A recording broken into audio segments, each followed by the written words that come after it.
Noon pong araw, nung kami po ay nasa gawain ng Lord, ibig sabihin nung kami po ay aktibo sa pagpunta sa iba't ibang mga sangay ng gobyerno, halimbawa sa ibang mga ospital, ganyan, mga preso, pumunta kami sa mga ganyan-ganyan. Merong binilin yung pastor namin sa amin na sinabi niya na kayo ay mga lingkod ng Diyos na buhay. Sabi niya, kaya kung meron mga tututol sa inyo at gagawa ng pangit sa inyo, parurusahan sila ng Diyos, sabi niya. At nagbigay nga po siya ng particular na verse, itong Psalm 105. Yan, yung verse nandyan po, yung chapter niya, 105 ng Psalm. O ano, ganun-ganon. But during that time po, mga bago lang kami na salta roon sa church na yan, no? Yung pinanggalingan ko pong church na yon. At kami po ay parang, masasabi ko po ngayon, ito pong antas ng edad kong ito ngayon, na parang nauto-uto kami. Kasi yung pastor na yon, marami siyang mga ipinapagawa sa amin na napapansin na namin noon na hindi naman importante. Akalain niyo po, pastor yun, magpapasinakulo daw siya ng mahal na araw. As in, senakulo. Makinig po kayo, sinakulo. Sinakulo. Gagawin niya sa isang parang lumang sinihan, magbebenta ng mga ticket, gano'n. Tapos, pumunta pa kami sa isang napakalayong place para pag-meetingan lang yan.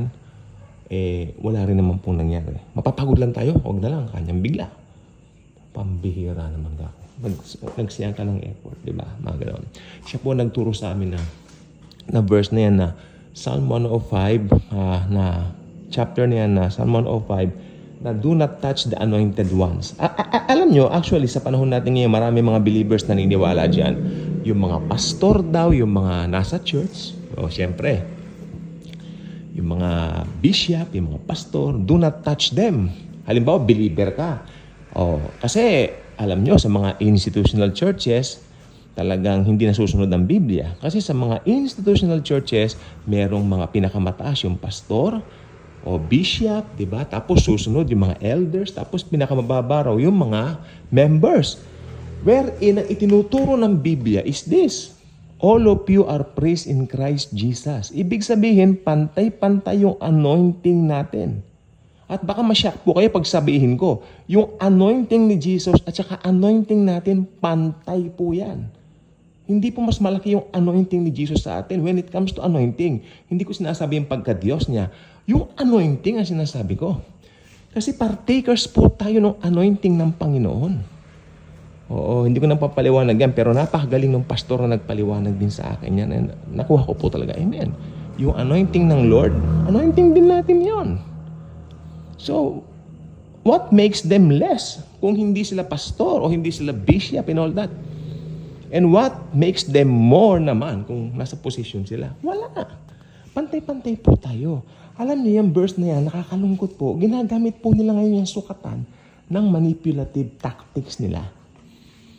Siguro yung iba, sincerely, they're believing that verse, but they are sincerely wrong. Ngayon, ibigay ko yung context yan. Makinig po kayong mabuti para at least maliwanagan po kayo. Mamulat na tayo at makalaya na tayo. Tulad ko nung ako'y napalaya ng isang napakagaling na preacher nang ipaliwanag niya sa akin. Ito ano po. Ano yan? Bakit nakasulat yan sa Biblia? Well, Psalm 103, alam naman natin si David ang nagsulat. At si David po ay isang during that time, hindi pa po siya hari dyan, No, hindi pa. Tinutugis siya Hindi ba hinahabol-habol siya ni Saul? Natatakot siya. Nagtatago siya sa mga yunggib o mga kuweba. Doon siya nagsusulat ng mga salmo. Most of his psalms were written in a cave. Tandaan niyo yan, Sa cave. Masama ang puso nung unang hari ng Israel. Dahil ang Israel humingi ng hari. Gayong ayaw ng Diyos na magbigay ng hari sa kanila because sapat na ang Panginoon na hari nila. But then, makulit sila So, ayan ang palpak na lumabas. Si Saul. Tatay ni yan? Tatay nung napangasawa ni David yan, di ba? Tapos yung best friend niya, si Jonathan. Tama ba ako? Yung ba yung tama? Jonathan, pangalan Yung best friend niya? Tama ba? Ipaki-comment niya. Tapos may anak pa si ano. Oo, tama, si Jonathan yung best friend niya. Na anak nitong Saul. Ang nasa isip ko kasi yung pogi, yung gwapo na anak ni David nasabit ang di ba? Nasabit yung buhok niya. O si Absalom, ayun. Pinag-aralan kasi namin dati yan. Ganyan po kami kasugid mag-aral ng Old Testament. Maski noon pa, maganda pa rin aralin ng Old Testament, pero you should know the context. Hindi basta arya ka ng arya, tira ka ng tira, tapos papangaral mo bilang pangangaral sa New Testament Church. Hello. Ito pa yung pastor namin, tumayo sa pulpit. Hindi kaya pwedeng galawin ng kahit na sino sapagkat kung sino raw gumalaw sa amin, bawa yung parang babadtripin kami, parang parurusahan daw ng Diyos yung mga taong yun. Well, ito po ang good news. For God so loved the world that He gave Jesus. Paraphrase ko na. Namatay sa krus si Jesus, nabuhay after 3 days. Kung sino mang maniniwala, whosoever believeth Him will have everlasting life. Will not perish first, but will have everlasting life or yung eternal life. So ano ngayon ang stand natin ngayon bilang New Covenant believers? Paano yung verse na yan? Nakasulat sa Biblia. Hindi ko po sinasabing hindi nakasulat sa Biblia. Pero, yan po ay Old Testament. Alalahanin nyo, si David, tinutugis ni Saul, kaya niya po isinulat yan. Amen. Ang dahilan niya, anointed ako. Samantala kasi, nung araw, panahon ni King David, pag mabait ka, ang Holy Spirit magdedwell sa'yo. Pag pasaway ka, aalis. Aminin natin, ang Holy Spirit, alis, balik, alis nung araw. Not until the Lord Jesus gave Himself sa cross, namatay siya para sa atin. Hindi na po ganun ngayon sistema. Kaya, you are a believer, you are preaching that, you are threatening people with that, along with Malachi 3:10. Malachi threaten. Dahil gusto nila magpa-ikapo. Alam nyo, ikapo, tithes. Bakit? Sa New Testament, applicable pa yan? No. Wala na po. Kung anong ipinasya ng puso mo, yun na. At kung mayaman ka naman, napagkalooban ka ng Lord ng maraming pera, mas higit pa sa 10% ang iyong ibibigay sa gawain ng Lord. I mean, tunay na gawain ng Lord. Ingat din kayo sa mga pinagbibigyan nyo. Baka puro programs lang ang ginagawa para matanghal sila. At hindi naman si Jesus ang natatanghal. Parang yung pinanggalingan kong church, ganyan po. Okay? So, ayun lang po gusto ko sabihin. Huwag kayong matatakot whenever somebody or someone may dalang ganyang turo na yan, nasusumpain ka ng Diyos pagka ginalaw mo yung pastor mo, kapag nagsalita ka ng masama doon sa mga nagba-Bible study sa'yo, sila mga lumalabas, mas mataas yung anointing nila kaysa sa'yo. That's not true. Ngayon, pagsisigawan ko, hindi po yan totoo. Pantay-pantay tayo ng anointing. Yung anointing ni Jesus, anointing din natin yun. Hindi ko sinasabi yung pagka-Diyos niya, That's different story. Nature niya yun eh. Yung anointing ang sinasabi ko. Paano ko nasabi yung anointing na pareho ni Jesus yung anointing natin? Paano yun? Dahil, nung namatay siya, we are partakers. Ayun yun. Tingnan nyo, ibibigay niya sa atin yung ganong katawan niya, pagkabuhay niya, glorified body niya, ganon din tayo. Talagang yung yung kanya, atin din. Mana natin yun. Diba? Huwag kayong papayag na i-deprive kayo, takutin kayo na yung verse na yan ang gagamitin siya para matakot kayo at kayo ay lumakad sa takot. Don't ever tolerate that to happen to you. You are a Christian. You're Christians. We are Christians. Hindi tayo supposed to be dapat magpadala sa mga pananakot.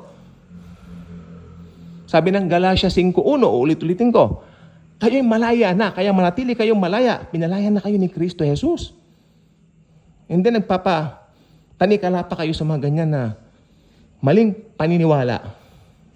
Dahil sinabi, dahil tradisyon na, dahil matagal nang dinuturo, i-break yan.